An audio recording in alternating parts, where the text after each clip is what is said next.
We'll discuss about writing unit samples. So unit samples को हम कैसे लिखेंगे बच्चों? यूनिट सैम्पल्स में सबसे पहला रूल है कि यूनिट सैम्पल्स को जब भी आप लिखेंगे तो उसको रोमन अपराइट में लिखेंगे। अब Roman upright is a type of font. जैसे आपने कंप्यूटर में देखे होंगे या लैपटॉप में फ़ॉन्ट्स आते हैं जैसे इटालिक, बोल्ड। तो आपने इटालिक या बोल्ड में उसको नहीं लिखना है। आपने सिंपल रोमन अपराइट में लिखना है। फॉर एग्जाम्पल आप मीटर के लिए स्मॉल एम यूज करते हैं ना, सिंबल। तो आप स्मॉल एम को आप सिंपल अपराइट में लिखेंगे, ना कि आप उसको बोल्ड करके लिखें या इटालिक में लिखें। ठीक है। इसी तरह जितने भी सिंबल्स हैं आपने उसको सिंपल रोमन में लिखना है। फर्स्ट रूल यही है। Now the second rule is a multiple or sub-multiple prefix, if used, is the part of unit and precedes the unit without a precedes the unit symbol without a separator. It means students, अगर आपने किसी भी जगह पर prefix के साथ उसका symbol भी आ गया यूनिट का, यानी दोनों एक जगह पर मल्टीपल में यूज हो गए हैं, तब आप उसको कैसे लिखेंगे? उसकी मैं आपको एग्जांपल दे देता हूँ। यहाँ पर किलोमीटर के लिए जो सिंबल है के एम। अब करेक्ट फॉर्म ये है कि आप के एम को एक साथ इकट्ठा करके लिखेंगे, ना कि उनके दरमियान में कोई स्पेस दें। अगर आप स्पेस देंगे तो ये आपको अलाउड नहीं होगा। इसी तरह मिली सेकंड्स को देखें। यहाँ पर मिली जो है वो प्रीफिक्स है और सेकंड्स जो है वो सिंबल है, यूनिट नेम है। तो एम एस को एक साथ कैसे लिखेंगे? आपने दरमियान में कोई स्पेस नहीं डालनी है, तो ये आपको अलाउड नहीं है। और बाज़ लोग दरमियान में कोई हाइफ़न भी डाल देते हैं, जैसे आपकी थर्ड एग्ज़ाम्पल है, तो ये भी आपको अलाउड नहीं है। नेक्स्ट, इसी के साथ ही a prefix is never used in isolation. Prefix को आप कभी भी आइसोलेशन में यूज़ नहीं कर सकते। मतलब आप प्रीफिक्स को कभी भी अकेला यूज़ नहीं करेंगे। मतलब like an example, for example आप प्रीफिक्स मिली ले रहे हैं, तो अब मिली को आपने कैसे लिखना है? आपने कभी भी उसको आइसोलेशन में मिली को सिंपल एम नहीं लिख सकते, मतलब आप अकेले नहीं लिख सकते। आप मिली के साथ कोई यूनिट सिंबल आएगा, फॉर एग्जांपल मिलीमीटर आएगा। ठीक है। जैसे किलो, तो किलो को आप के नहीं लिख सकते, अकेले कभी भी नहीं लिखेंगे। के साथ कोई सिंबल जरूर आएगा, kilometre. And compound prefixes are never used. Compound prefixes आप कभी भी नहीं यूज कर सकते। What does it mean? For example आपने कभी जैसे मैं एक एग्जांपल देता हूँ, compound prefixes mean milli, milli. अब दोनों प्रीफिक्सेस एक साथ आ गए तो ये आपको अलाउड नहीं होगा। ठीक है।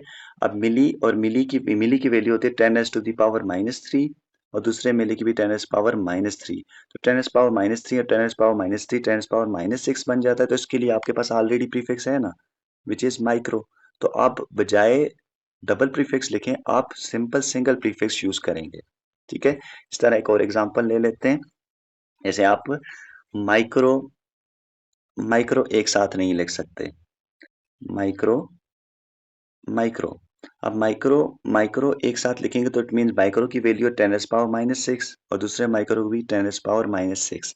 तो 10⁻⁻6 और 10⁻⁻6 आपके पास 10⁻⁻12 बन जाता है। तो 10⁻⁻12 के लिए भी आपके पास जो प्रीफिक्स है वो यूज करना है आपने। तो इस वजह से आपको डबल प्रीफिक्स या कंपाउंड प्रीफिक्सेस कभी भी अलाउड नहीं हो। Is in forming products and quotients of unit symbols, the normal rules of algebraic multiplication or division apply. Multiplication must be indicated by space or half high centered dot, since otherwise some prefixes could misinterpreted as a unit symbol. Division is indicated by a horizontal line, by a solidus, oblique or stroke, और by negative exponent. अब इस rule का क्या मतलब है students? देखें, जब it means जब भी आप प्रोडक्ट्स या क्वोशंट्स, क्वोशंट का मतलब होता है डिवीजन फॉर्म में यूनिट सिंबल्स को लिखेंगे, तो अलजेब्रिक के नॉर्मल रूल्स अप्लाई होंगे। जैसे डिवीजन और मल्टीप्लिकेशन में आप नॉर्मल रूल्स यूज करते हैं।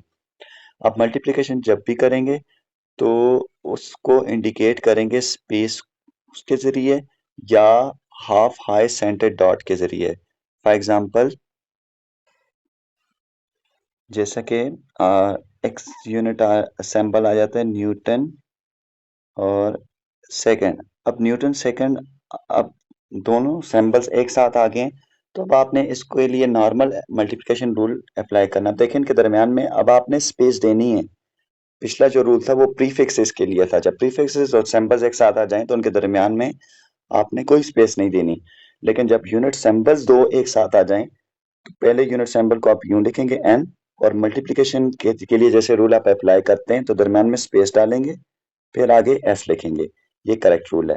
या अगर आप ऐसा नहीं भी करते तो एन लिखें और दरमियान में ये हाफ हाई सेंटर डॉट डाल दें, ठीक है। फिर उसके बाद आप एस लिखें, यूं आप इसको इंडिकेट करेंगे। इसी तरह अगर आप डिवीजन के लिए करेंगे तो डिवीजन के लिए भी सेम अलजेब्रिक रूल अप्लाई होगा। अब वो क्या है, फॉर एग्जांपल जैसे हमारे पास एक यूनिट आ जाता है, यूनिट सिंबल आ जाता है मीटर्स पर सेकंड। तो अब मीटर पर सेकंड को कैसे लिखेंगे आप, मीटर, आप दरमियान में यूं ऑब्लिक डालें, फिर एस लिखें। ये तरीका भी है, या आप उसको यूं भी लिख सकते हैं एम, और एस को आप ऊपर ले जाएं तो पावर नेगेटिव में चली जाएगी, जितनी पावर नीचे, फॉर एग्जाम्पल मीटर पर सेकंड है तो एस पावर -1 बच जाएगा। ठीक है, इस तरह आप और भी एग्जांपल्स ट्राई करें तो आपको इजी लगे। Next is it is not permissible to use abbreviation for unit symbols or unit names such as second, SEC। अब ये आप इसको देख लें, फिर मैं आपको समझाता हूँ। देखें, आप अक्सर लोग जब भी सेकंड्स के लिए यूनिट सैंपल लिखते हैं तो वो SEC यूज कर लेते हैं। तो ऐसा करना आपको अलाउड नहीं है। Just like we take an example of, जैसे टाइम के लिए आप सेकंड एस यूज करना है आपने, ये करेक्ट है। अब एब्रीविएशन आपने यूज नहीं करनी, SEC। इसी तरह क्यूबिक सेंटीमीटर के लिए बाज लोग CC यूज कर लेते हैं, ये आपको अलाउड नहीं है। आप क्या करेंगे, CM और उसके ऊपर उसका क्यूब डाल देंगे तो ये पड़ेगा क्यूबिक सेंटीमीटर या सेंटीमीटर क्यूब, जैसे आप पढ़ लें। ठीक है, ये इस तरह आप करेंगे। आप उसकी एब्रीविएशन कभी भी यूज नहीं करेंगे, SEC, CC। इसी तरह स्क्वायर सेंटीमीटर, स्क्वायर मीटर के लिए या स्क्वायर सेंटीमीटर के लिए जैसे आप करते हैं SQMM, स्क्वायर मिलीमीटर, या इस तरह, तो ये भी आपको अलाउड नहीं है। अब इसको भी आप उसी तरह, जैसे आपने सेंटीमीटर क्यूब लिखा है तो इसी तरह आप MM स्क्वायर लिखेंगे, जैसे just like MM and its square, यूं करके आप लिखेंगे। Important है, when multiple of unit is raised to the power applies to the whole multiple, not just the unit।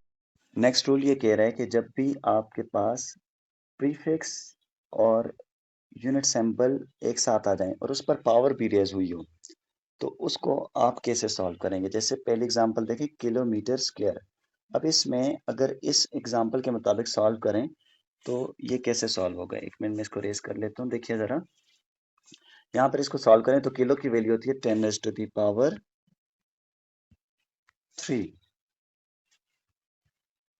And metre square उसके साथ मल्टीप्लाई हो जाए तो मीटर स्क्वायर, तो ये आपके पास बन जाएगा। लेकिन एक्चुअल में ये रॉन्ग है। जब आप इस तरह सॉल्व करेंगे तो ये जो पावर है ये एम पर अकेले नहीं है बल्कि किलो पर भी है। तो अगर आप इसको सॉल्व करें तो कुछ यूं सॉल्व होगा, KM एन होल स्क्वायर हो जाएगा। अब किलो की वैल्यू डालें 10⁻³ and metre square N whole square, ये इसका होल स्क्वायर आ जाएगा। ठीक है, तो अब ये कैसे सॉल्व होगा, देखिए जरा। 10⁻³ मीन्स 3 2 जार 6, तो ये बन जाएगा 10⁻6 मीटर स्क्वायर। तो अब देखिए दोनों आंसर्स में कितना डिफरेंस आ रहा है। तो जब भी आपके पास यूनिट सैंपल्स और प्रीफिक्स एक साथ आ जाएं तो पावर यूनिट सैंपल पर भी अप्लाई होगी और प्रीफिक्स पर भी अप्लाई होगी। Next one is write rules for writing unit names. Now how to write unit names. आपने देखे हैं जैसे यूनिट सैंपल्स के रूल्स थे, just like we have the rules for unit names. First rule is unit names are normally printed in Roman upright. This is the same rule for writing unit names as like writing unit samples, right? If you have to write the unit names, you must follow the font Roman upright, not italic or bold or some other fonts. Okay, I think it will be clear to you. अगर आपको कोई confusion हुई तो फिर मैं इसके भी आपको एग्जांपल दे दूंगा। एंड इसी के साथ and they are treated like ordinary nouns, तो आपने उनको ऑर्डिनरी नाउन्स की तरह ट्रीट करना है। Now what does it mean? देखिए पहला रूल तो वही है कि आपने उसको रोमन अपराइट में लिखना है, साथ में आपने उसको ऑर्डिनरी नाउन की तरह ट्रीट करना है। अब ऑर्डिनरी नाउन से क्या मतलब है, जैसे इसमें फोर्स का यूनिट आ जाता है बेटा हमारे पास, फोर्स का यूनिट आ जाता है न्यूटन। अब न्यूटन को हम कैसे लिखेंगे, देखें एक मैं न्यूटन का यूं लिख रहा हूँ, ठीक है। अब इस न्यूटन को मैंने नाउन के मुताबिक, देखें देखा जाए तो न्यूटन एक साइंटिस्ट के नेम है, और साइंटिस्ट के नेम को नाउन के मुताबिक अगर फॉलो किया जाए तो प्रॉपर नाउन बन जाता है, तो एन कैपिटल होना चाहिए। जबकि जब आप यूनिट नेम्स लिख रहे होंगे तो आप प्रॉपर नाउन का जो रूल है वो फॉलो नहीं करेंगे। यहाँ पर आपने सिंपल क्या करना है कि अगर आपने न्यूटन लिखना है तो उसके लिए आप स्मॉल एन यूज करेंगे, न्यूटन। अब ऐसा क्यों कर रहे हैं? देखिए अगर आपके पास किसी भी टेक्स्ट में यूनिट सैंपल और साइंटिस्ट नेम एक जगह पर आ जाते हैं, तो अगर आप कैपिटल लिख रहे हैं तो it means it will show the name of the scientist, और अगर आप स्मॉल लिख रहे हैं तो it means it will show the name of unit. Okay, जैसे जाउल या जूल, तो अगर आप जे कैपिटल यूज करके लिख रहे हैं जैसे नाउन के मुताबिक, ठीक है, तो उस दौरान ये साइंटिस्ट का नेम कंसिडर किया जाएगा। अगर आप उसको स्मॉल करके लिखेंगे तो तब ये जाकर यूनिट नेम कंसिडर होगा, ठीक है। हाँ, अगर आप पैराग्राफ के स्टार्ट में लिख रहे हैं तो तब आप यूनिट नेम लिखना चाह रहे हैं तो तब आप कैपिटल में यूज कर सकते हैं। Next rule is although the values of quantities are normally expressed using symbols for numbers and symbols for units, if for some reason the unit name is more appropriate than the unit symbol, the unit name should be spelled out in full. For example, 2.1 meter per second or 2.1 meters per second. Now what does it कह रहा है कि अगर आप quantities को normally express करें तो उसके लिए आप जाहिर है यूनिट सैम्पल्स ही यूज़ कर लेते हैं, लेकिन वो कह रहा है कि ज़्यादा अप्रोप्रिएट यही है कि आप यूनिट सैम्पल्स के बजाय यूनिट्स का पूरा नेम यूज़ करें।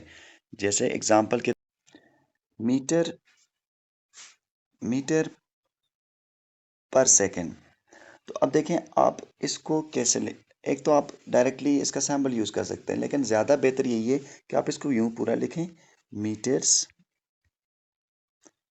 पर सेकेंड, ताकि आप कंफ्यूजन से बच सकें, ठीक है। इसी तरह आप और एग्जांपल ले सकते,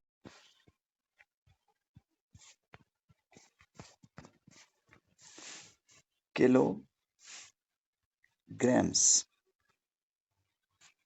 अब देखें आप इसको किलोग्राम्स लिखें, ये ज़्यादा अच्छा मेथड है बजाय आप इसके केजी लिख लें, ठीक है।